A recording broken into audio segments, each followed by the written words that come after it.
So I'm going to make a really tall claim by saying that cervical disc replacement is the undisputed heavyweight world champion of cervical spine surgery.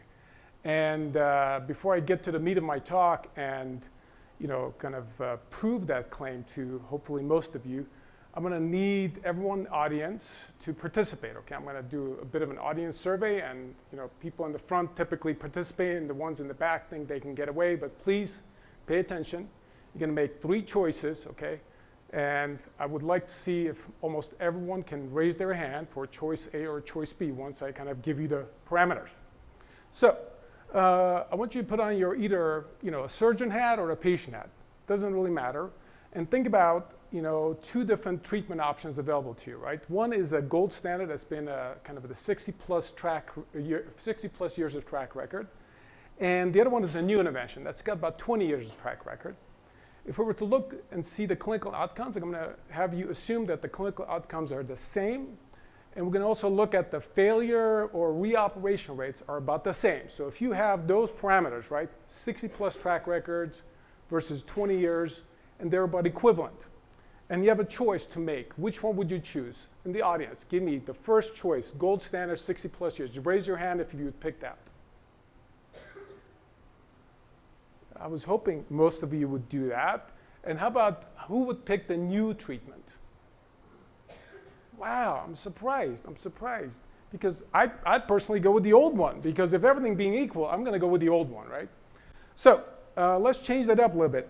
What about if I told you that the old treatment, still clinical outcomes are the same, but now the reoperation rate, that's the failure rate of the procedure itself, right, is about 1x, 100% higher compared to the new treatment. How many in the audience would still pick the old treatments? Raise your hands if you would still pick the old treatment. What about the new treatment? Who would pick the new treatment? Thank you, yeah. That's perfect, yeah. I'd favor the new treatment too. That's pretty high, What about if we changed it even further, 4x? I guess I'm not going to torture you with that. Hopefully everyone in the audience would pick and strongly favor the new treatment. So what I'm going to show you over the next 8 minutes or so that I have left in this presentation, that the new treatment is so much better than the old treatments given the parameters, right? So this is how I come to the conclusion that, or at least I make this tall claim that the cervical disc replacement is the undisputed heavyweight world champion of cervical spine surgery. So there are about 1.1 million people in the US who suffer with some sort of neck ailment and seek medical attention. Since 1960, cervical fusion has been the standard of care for people who come to need surgery. And in the early 2000s, there was a push towards developing techniques for motion preservation. And between the 2008 and 2019 timeline, FDA approved 9 different cervical disc replacement devices for the use in the United States. So what are some of the arm pain and neck pain causes for patients who present to us? Typical neck pathology includes patients who are aging and have developed some sort of dehydration and wear and tear type of pathology in their neck. And typically that also is accompanied by some sort of spurring or compression and extension into a neural canal, which pushes on the nerves, and that causes arm symptoms in addition to neck pain that comes with arthritis. Patients with this type of problem will have symptoms, and this will affect their daily life. These symptoms include stiffness in their neck, pain in their neck, pain down their arm, weakness, numbness, all kinds of issues related to activities of daily living, including ability to drive your car, turn your neck, whether it's ability to perform your work, or even recreational activities are being affected by these problems, right? So the treatment options, I would say 90% of the patients, whether it's myself as a surgeon or some of my non-operative colleagues who are in the audience here, will seek attention, and most of those patients, more than 90%, will get better with conservative care. That includes rest, includes physical therapy, includes anti-inflammatory medications, chiropractic treatments for some of our colleagues in the chiropractic in the audience here, as well as pain injections, even acupuncture. I've treated quite a few patients. In my first practice, we actually had an acupuncturist working with us in our practice, and she was very effective in treating many of these patients. Patients who do fail the conservative treatment typically look at surgery as one of their options. And the option that's been around for a long time, since 1960s, has been cervical fusion. This is a procedure where typically the nerve is decompressed, where the disc is taken out and the nerve is decompressed. This is followed by filling that space that now is empty with some sort of a spacer and then locked in place with plates and screws. And again, it's been a very, very effective treatment for relieving the patient's symptoms from their pathology, right? The problem is that there are consequences, right? When we immobilize the spine, just like Daniel talked about, there's issues related to what happens both at the level that's been immobilized as well as the levels above and below. So how is disc replacement different? Actually, disc replacement, I tell my patient, the very first part of the surgery where we're decompressing the spinal canal is identical. It's pretty much the same. We're going in for the same reason, to take the pressure off the nerves. But then again, now we have this empty space left. But instead of putting in a fusion spacer, you're putting in an arthroplasty or some sort of prosthetic disc device into that space to maintain motion. And this is where I think is the biggest difference. I mean, I've now been in practice for 22 years. I've been doing disc replacement for 18 years. And when I explain to the patients that one option is to get the same clinical result, but fix your neck and you can't move that segment of your neck any further, versus do the same thing with preserving the motion, I'm still waiting for my first patient to choose fusion over disc replacement. I mean, for patients, it's a common sense decision that makes very good sense to them. So what are some of the lessons that we've learned in terms of fusion, right? As I mentioned before, with fusion, the normal biomechanics of the spine is being changed. And with that comes the consequences of adjacent segment degeneration. When we look at the clinical trials, there have been multiple clinical trials now. This is the best studied technology in spine world when it comes to looking at clinical outcomes. And with cervical disc replacement, depending which study you're looking at, there's anywhere from 2 to 6 times higher rates of adjacent segment degeneration with fusion patients compared to arthroplasty patients, right?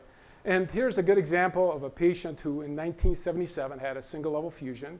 You can see that the level below at C6-7 is already degenerated and undergoes fusion. And by 1984, so about 7 years later, look at the difference what has happened at the level above, right? From 77 to 74, the C4-5 disc has gone on to being what looks like a fairly normal disc to degenerated disc.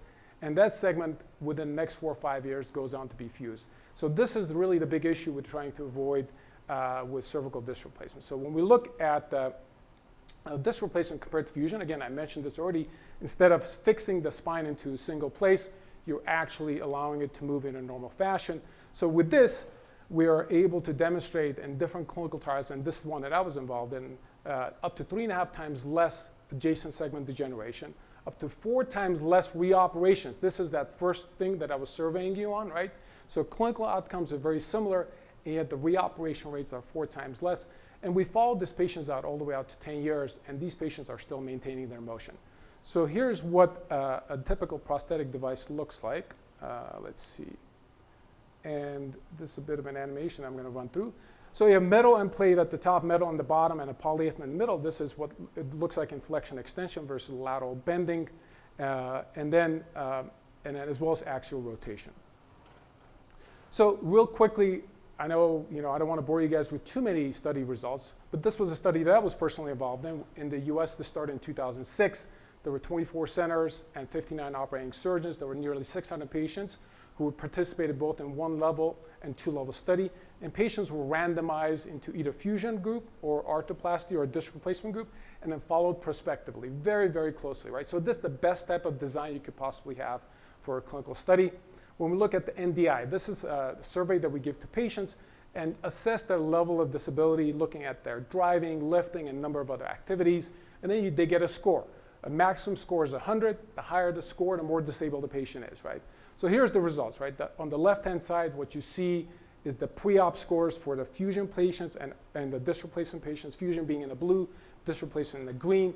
And you can see that in both cases, the score drops as soon as we go to that first follow-up, which is 3 weeks after surgery. But at all time points, the disc replacement patients have less disability than they do compared to the fusion patients, right? When we look at that adjacent segment degeneration, again, this is type of a scale that was used to assess patients. It's called the Kellgren-Stallone scale, and it ranges from no disc degeneration to all the way on the right-hand side, which has severe disc degeneration. Looking at these patients, again, I want you to focus mostly on the right-hand side of this graph, where we compare blue being fusion, green being disc replacement patients. you can see that the disc replacement patients have anywhere from 3 to 3.5 times less adjacent segment degeneration, meaning that that disc next to it is not going on to age or have problems that we're going to have to deal with at some point in time after the patient has undergone the index surgery. And then finally, really the most important parameter, as a surgeon, the way I assess my success is whether I've done my job and the patient hopefully will never have to see me again. I tell that to my patients. Hopefully you'll never need my services again. If they do, to me, I take that personally. So if I have two different options available to me and one option gives me a reoperation rate that's 4 times higher than the other, I'd rather choose the one that gives me lower reoperation rates. In this case, when we look at 4 years out, once again, green disc replacement, blue fusion, you can see nearly 4 times less reoperations in the disc replacement group. So then here, again, this is more of an animated version of what the differences between disc replacement versus fusion. You can see in the disc replacement animation that every segment is moving almost equally versus in the fusion animation, that middle segment is stuck, so it's the segment above below that's taking the brunt of the stress to get the patient moving, and that's the reason why those discs end up wearing out much faster than patients who receive disc replacement. So I'm going to conclude with just one case presentation. This is one of my patients, and very commonly it's patients like this who end up seeing surgeons who then will say, well, you know, your disc is too far gone. This patient happened to be 55. You're perhaps a little too old. We're going to do fusion, and that can be further from the truth. You can take those discs, you can do the same type of decompression, you can restore the height, you can restore the alignment, and replace these patients with artificial discs, or provide them with artificial discs. And you can see here what we call the flexion extension views. We routinely get this after surgery to assess how well the patients are moving. And you can see that this patient has anatomic motion at the operative levels. And here's the one kind of, again, comparing the pre-op versus the post-op. So I'm going to complete with, again, this a live fluoro image of what an artificial disc looks like after the patient has received it. You can see it's just, to me, this represents kind of poetry in motion, right? Every segment is doing its job, and the segments that you've operated on, you really haven't taken anything away from the patient. So why would you ever fuse if you can replace the disc, right? The disc replacement, I've shown you the data, again, briefly, but there's study after study that shows that disc replacement has superior long-term data and should be the gold standard. The answer is because fusion still pays more. Fusion pays about 30 to 40% more. I'm not saying that's the only reason, but that's been one of the big reasons why fusion still continues to have a very strong hold within our surgical community. So again, thank you for your attention, and I know I was the only person standing between you and lunch, so we can all go to lunch.